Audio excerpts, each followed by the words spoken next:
Hey there, my name is Tim and I am back in the test kitchen here at Pampered Chef. Have you ever tasted a dish that you just finished making and thought, something is missing? Well, the fact is that flavor is more than just something you taste with your tongue. It's more than just sweetness and sour and bitter and savory. It's something you smell. It's the aroma of your food. It's the texture of your food, the way that it feels in your mouth, the crunch. So today I want to teach you how to build flavor using the perfect blank canvas risotto. See, I love making risotto in the classic stovetop method because I'm there in the kitchen. I have that connection with my food.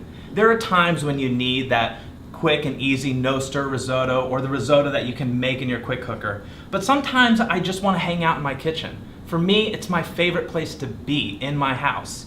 So what I'm going to do today in this video is show you how to build the flavors of risotto using aroma from onions and garlic, using texture from the creaminess of the risotto and the texture of breadcrumbs, and really show you how to build those flavors together.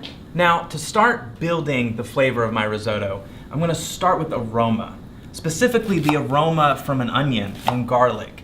These are the kind of things that you don't just taste on your tongue, but you really smell. You know, flavor, actually the things that you taste, is about 80% aroma, 80% smell. That's why it's so important that you have these things built into your dish. You know, a lot of people, if they have allergies or when you're sick and you can't smell anything, you think nothing tastes good. And that's why is because you can't smell anything. So onion and garlic are almost always going to be the basis for any dish that I'm going to create. They're actually called aromatics whenever you're writing recipes or working in a kitchen. All right, I'm adding salt to the onions to draw out the moisture. This will help cook the onions a little bit faster and remove any of that water. Onions have so much water, and water doesn't taste like anything. So when these onions cook down, all I'm left with is the aroma from the onions and the sweetness after they've cooked for a while. I also have 2 quarts of liquid simmering away, kind of getting ready and hot for the risotto. I'm gonna make 2 cups of risotto, so all I need is 2 quarts of liquid. I'm not using a recipe here because I don't want you to focus on a recipe. Focus on building flavor. So we have that bitterness and that sweetness and that savoriness and that sour, that acid. That's the kind of stuff that we're gonna focus on when making this risotto. The next thing that I'm gonna add to the onions is a little bit of garlic. It's so important. I think garlic works great in risotto. It's filled with aroma, filled with flavor, and it also is one of those things that isn't part of the taste family, right? It's not part of the sweet and sour and bitter. I always, if I have the time, like I do today, I add the garlic a little bit later after the onions have sweated down for a while, because the garlic won't take that long to cook. Let's say about 2 cloves of garlic will be perfect for this risotto. This is exactly when you start to understand how flavor is so much more than taste, is when it fills your whole house with the onions and the garlic. It's amazing. So at this point is really when making risotto starts. You've got aromatics sweated down and soft and tender.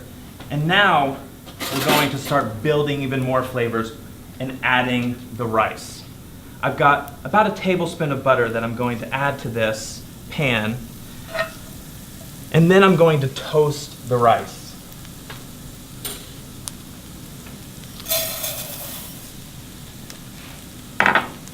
The rice will be coated in the oil and coated in the butter, and I'm just gonna cook this for like 2 minutes, 2-3 minutes. You're gonna start to smell this nuttiness from the rice, from the arborio rice. So while the risotto is toasting, I'm gonna add a few other elements to help enhance and deepen the flavor of the risotto. One being fresh thyme. Fresh herbs are a great way, and such an important way, to add that aroma and flavor to your risotto. The other thing I'm going to add is a little bit of sun-dried tomato. This is where I'm going to get that savoriness from the tomato. It's going to really deepen and enhance all of the rest of the dish. Okay, the risotto has been toasting now. I've got thyme and sun-dried tomato in there, and the smell in this kitchen is amazing, which means it's time to add liquid. The very first one being a little bit of white wine. This white wine is going to add a sour, an acid, a brightness to it that we're going to taste, but it's also obviously going to have so much aroma to it. You know, this is the kind of thing that really adds depth to your risotto, to your dishes. When people say that when they're tasting wine that it has flavors of grapefruit or apricot or apple, they don't mean that it tastes like that. They mean it smells like that. So whenever you're adding wine to your dish, you're also getting those smells in your dish. So I added just a little bit of brightness in the white wine, not a lot. You can add as little or as much as you'd like, maybe a half a cup at the most. Now is when we start adding stock. 1-2 ladlefuls at a time. And I'm just gonna let the rice absorb that liquid and cook down.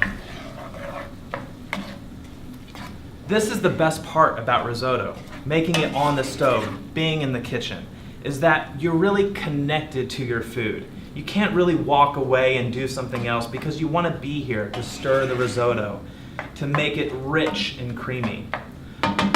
The way that risotto works is that there's this starch on the outside of the rice. Whenever you're stirring the risotto, you're knocking off all of that starch, adding a rich, creamy flavor and texture to your food, to the final dish.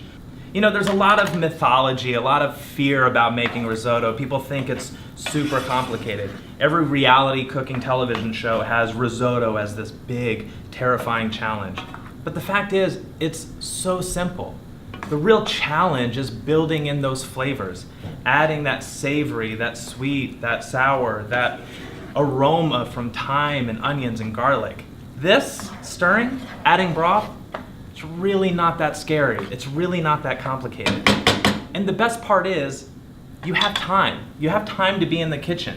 So what I always like to do is turn on a little bit of music, make a cocktail, have fun with it. Just be here and be connected with the food. One of my favorite things to do is take a really simple cocktail and grab some of the herbs that I'm already using in the dish to make a really special cocktail. So I love a whiskey sour.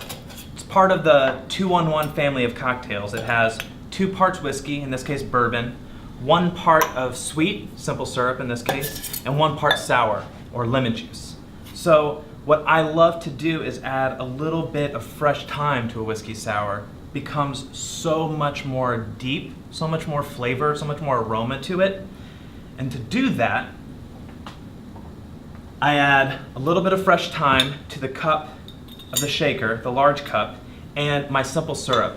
This sugar is going to extract those volatile compounds, those aromas in the thyme. And with the muddler pressing into it, you're really going to get some tremendous flavor.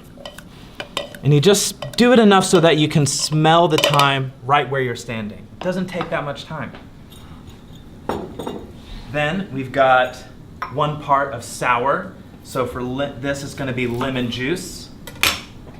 Here we go.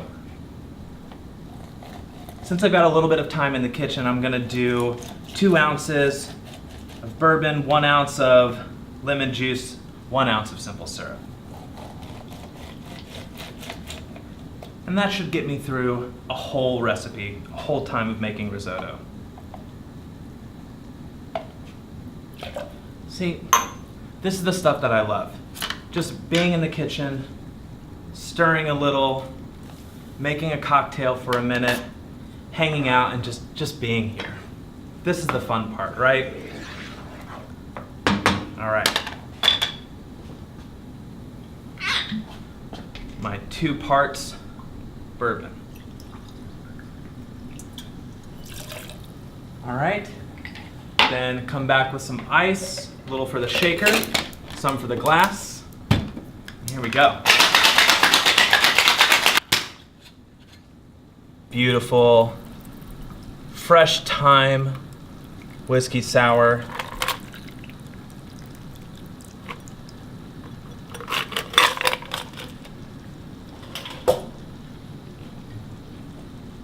garnish with a couple of sprigs as well, so that every time I lift my glass to my mouth, I can smell that fresh thyme. And now we're cooking. You know, this cocktail, this risotto, it's the perfect example of how food can be greater than the sum of its parts. It's more than just rice with some salt, with some onions. It becomes something greater. Think of it like a burger.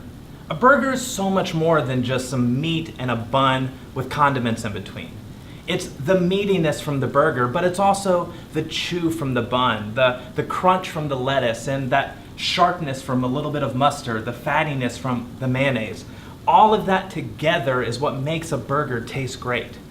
Building flavor is about finding that central point where taste, where aroma, and where texture meet. Right there in the center is flavor, and that's what we're gonna do with this risotto. Okay, so this risotto has been cooking over medium heat about 15-20 minutes.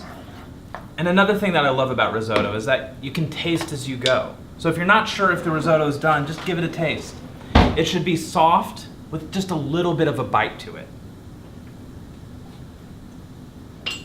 And it's perfect. Now we're just gonna finish it all up. I've got some spinach here because I want just a little bit of bitterness from the spinach, right? I just want to add that color as well from the greenness of the spinach. Just let this wilt down and it'll add that extra layer of flavor. Then, Parmesan cheese.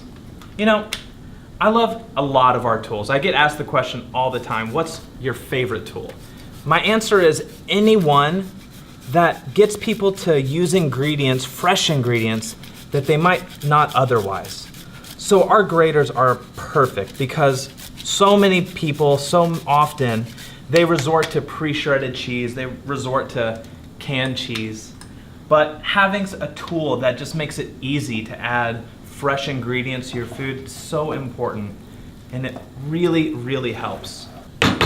So plenty of Parmesan cheese for that savory flavor that you get and that richness. In fact, a little bit of butter also helps kind of round everything out.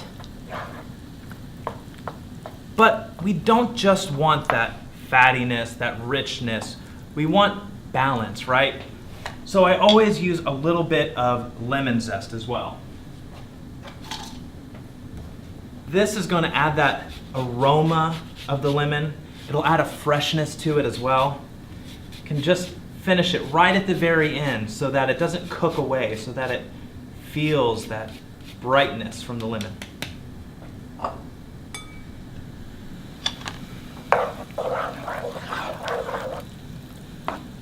And now we're ready to plate it.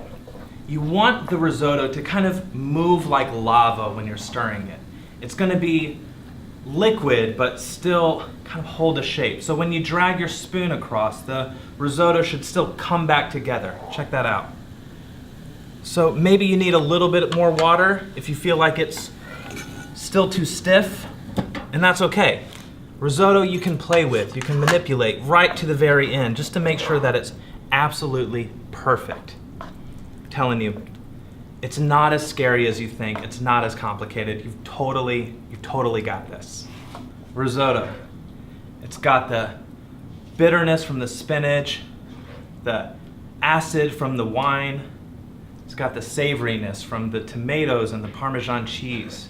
It's got the sweetness from those onions we cooked down right at the very beginning. But it's more than that. It's creamy.